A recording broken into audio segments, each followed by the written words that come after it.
sea and sand. Hitler is on the brink of doing what Napoleon failed to do: conquer Russia. For the Russian people, the war is an unbroken agony of siege and defeat. In Leningrad alone, 350,000 civilians die of starvation. Russia reels and calls on her allies for help. Open a second front, cry the Russians, hoping to divert the German divisions at the gates of Leningrad, of Moscow, of Sevastopol, of Stalingrad. The German guns keep pounding.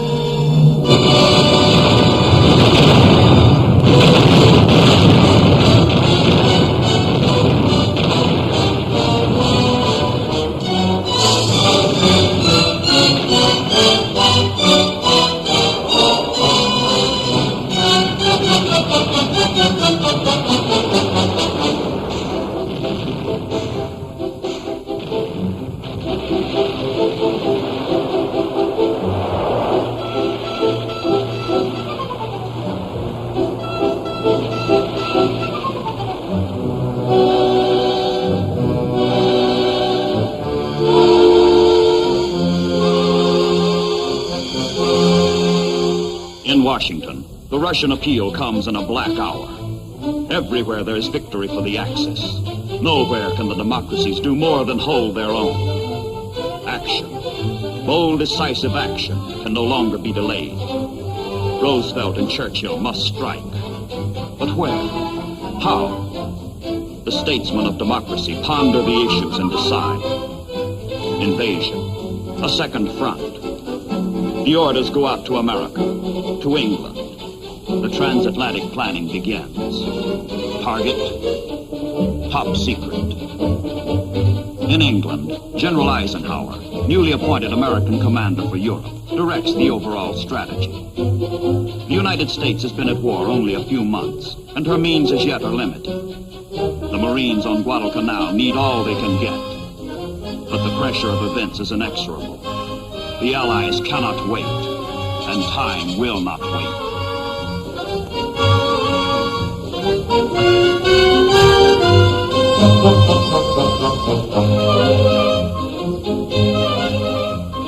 In October, troops embark at English ports for the first joint Anglo-American offensive in World War II. The troops do not know their mission. They do not know that they are one prong of a sweeping double thrust at the Axis in North Africa. The secret course is south, into the Mediterranean.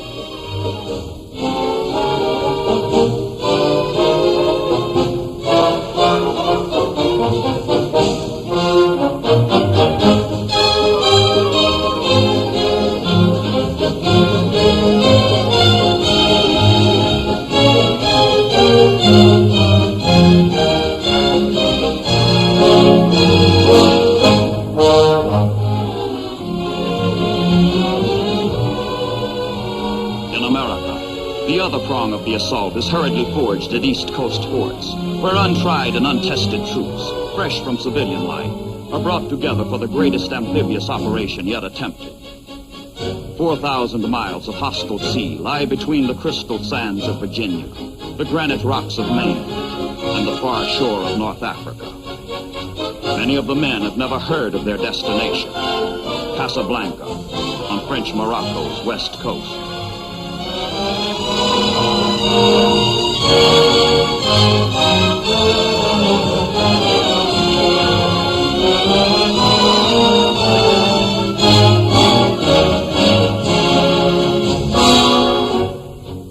Most of the troops have never been to sea before, and half the young sailors of the convoy are sailing the ocean for the first time. The Allies hope to trump some Axis tricks in a bold move which skeptics call premature. The chances of success are rated no better than 50-50.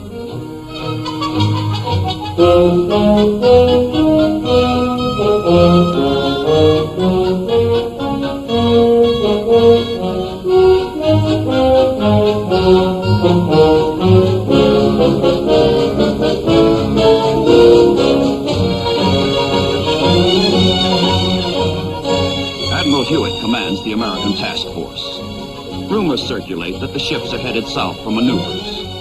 But Task Force 34 is in deadly earnest. The operation is christened the Torch, and on these men and the ships falls the job of lighting the torch and keeping it burning.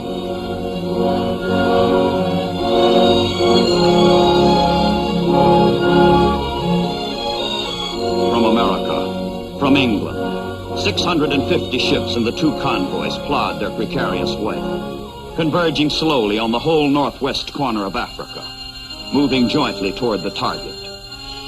Zigzagging past the submarine packs by day, steaming straight by night, the ships make the longest voyage ever ventured by an amphibious force. Get the soldiers across the vast and perilous sea safely. Land them on the barren and uncertain beaches safely. That is the sailor's job.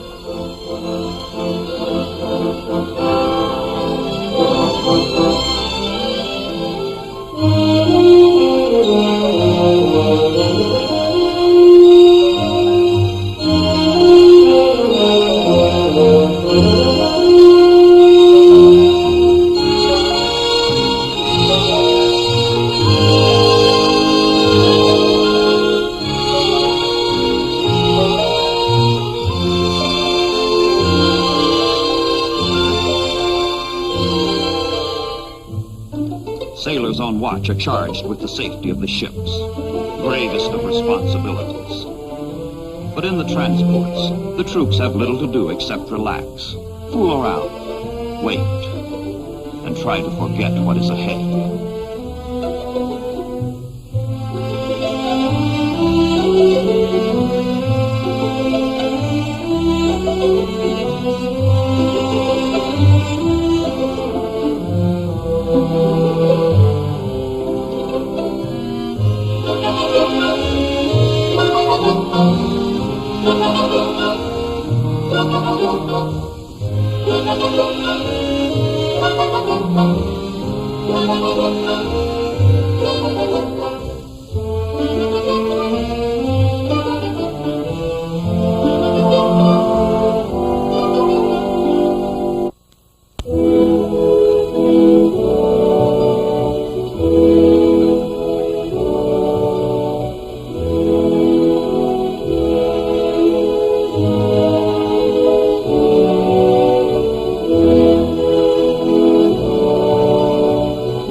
Lectures, briefings, discussions prepare all hands for the coming invasion.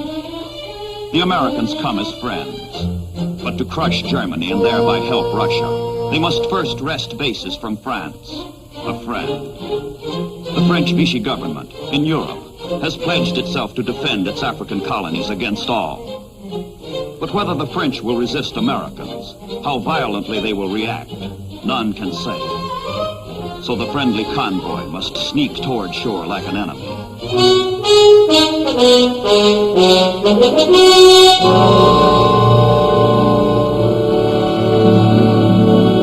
Now the convoy lies off the coast of High Barbary.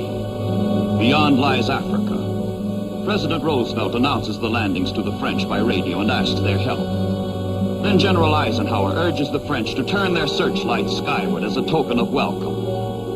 All hands hope and pray there will be no resistance.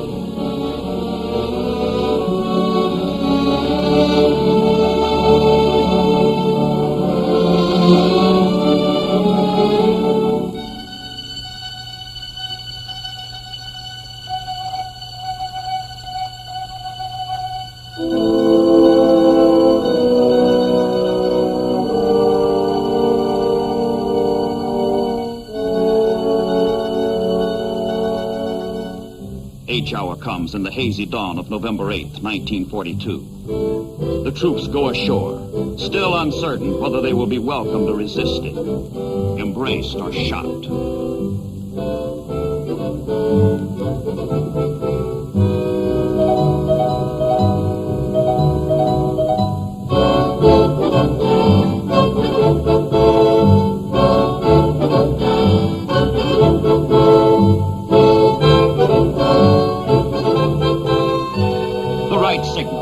No resistance. But the searchlights are deceptive. The lights are hostile, not friendly. The French are confused. They have not heard the Allied broadcasts, and military leaders loyal to the Vichy government decide to fight.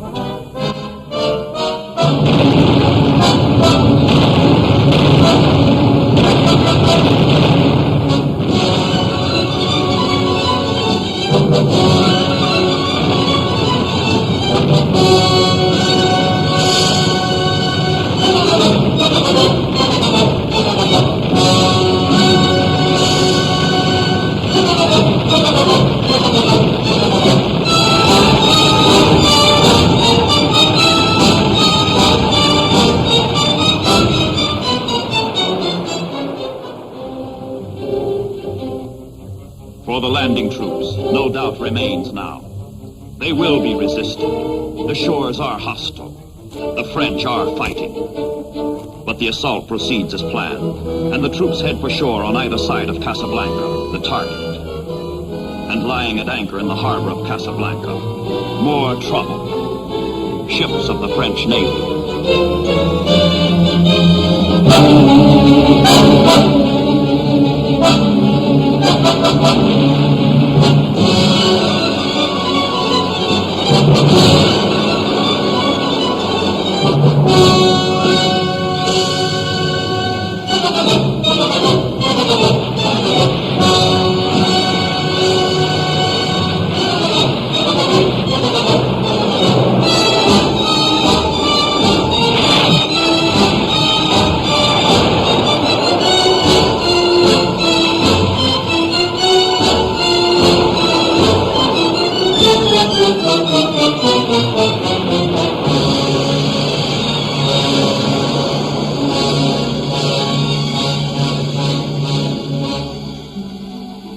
Casablanca continues for 3 bitter days before the Vichy French surrender, and the Free French and their American allies take over.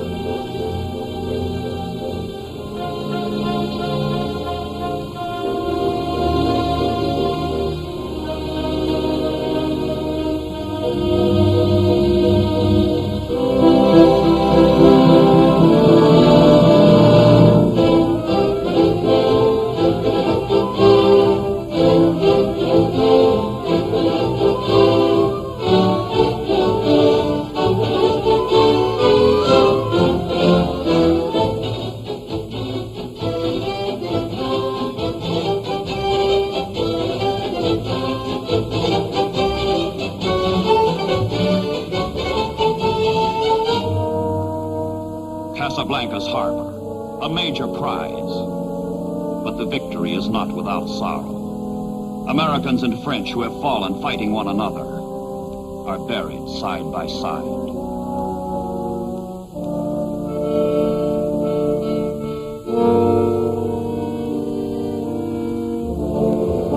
A German commission sent to negotiate with the French is trapped in Casablanca. This, says the general who heads the delegation, is the worst setback to German arms since 1918.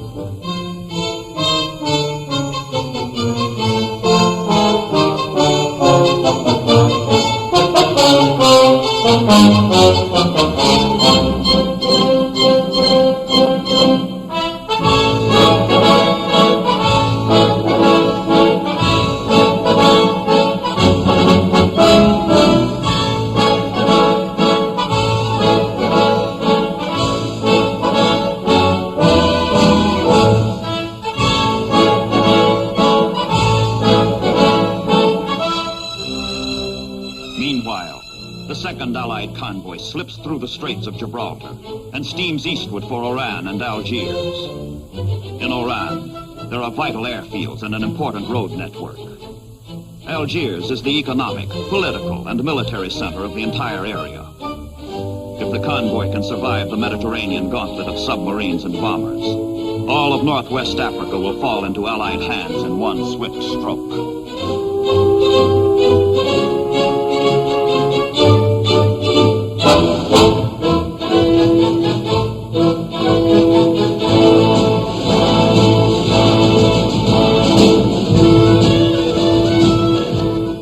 With some help from the French, the tactics work. The landings are the first major Allied victory in the war against the Axis. 3 days after the first troops touch the beaches, French North Africa is a fighting ally. The French themselves are now free to join the march against the common enemy.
At their newly won seaports, the Allies begin the enormous buildup of supplies in preparation for the ultimate conquest of all North Africa.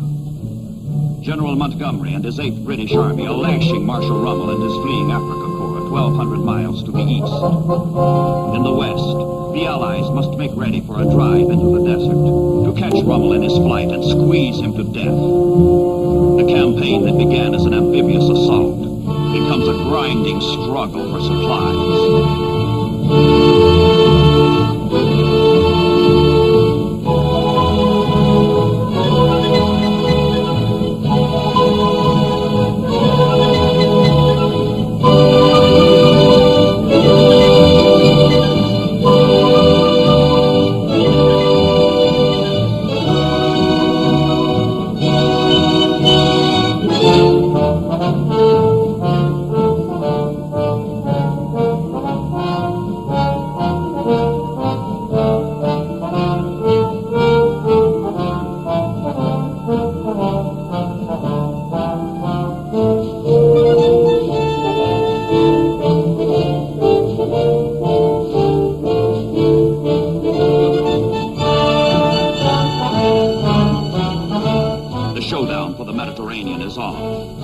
All supplies, all Allied soldiers must be brought in by ship. The campaign depends on the ports and the navies that control them.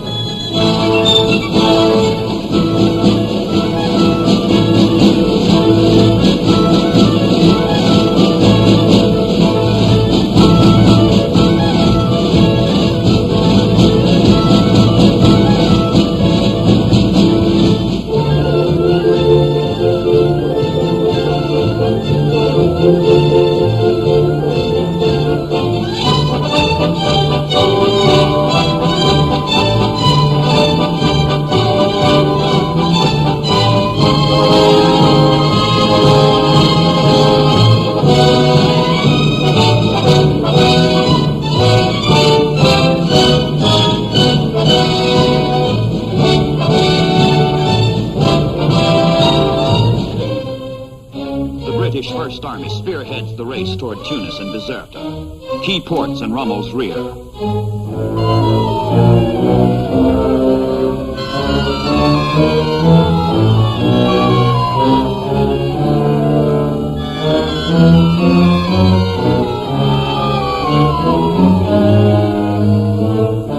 But the Desert Fox and his unbroken Africa Corps reach Tunisia first, checking the Allied move and nullifying the chance for a quick German defeat. Rommel's dream of taking Suez is shattered, but the Nazis still have a firm grip on North Africa. They will not let go. Into Tunisia, across the Mediterranean narrows from Sicily, the Axis High Command sends streams of transport planes to reinforce Rommel. Swiftly, efficiently, the Axis begins its own build-up to counter the Allies.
Pushing Rommel from both ends, from the east, from the west. And they keep pushing him, and pounding him, and pushing him.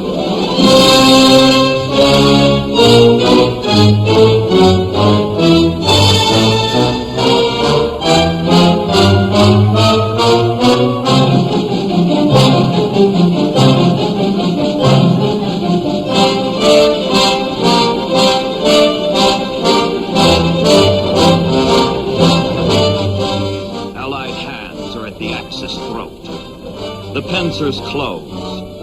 The sands run out for Rommel.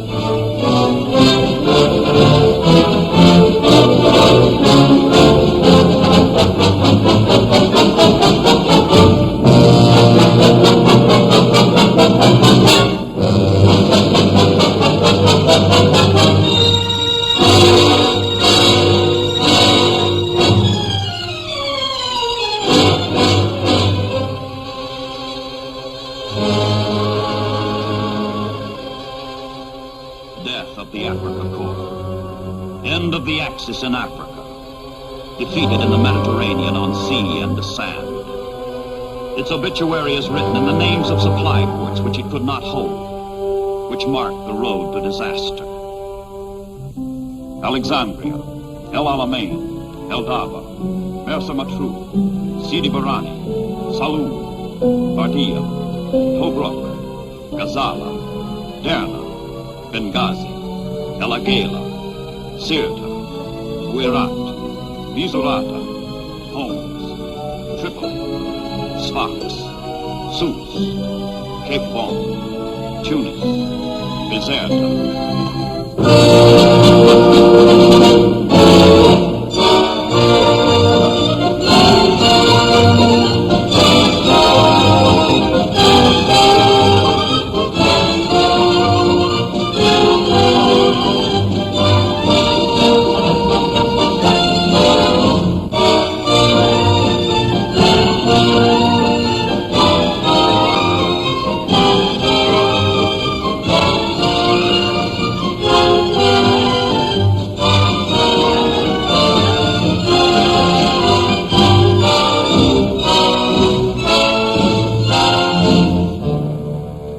250,000 Axis prisoners. With the 300,000 additional Germans lost at Stalingrad, the face of fascism shows the first furrows of defeat. It is not yet the beginning of the end, but it is the end of the beginning.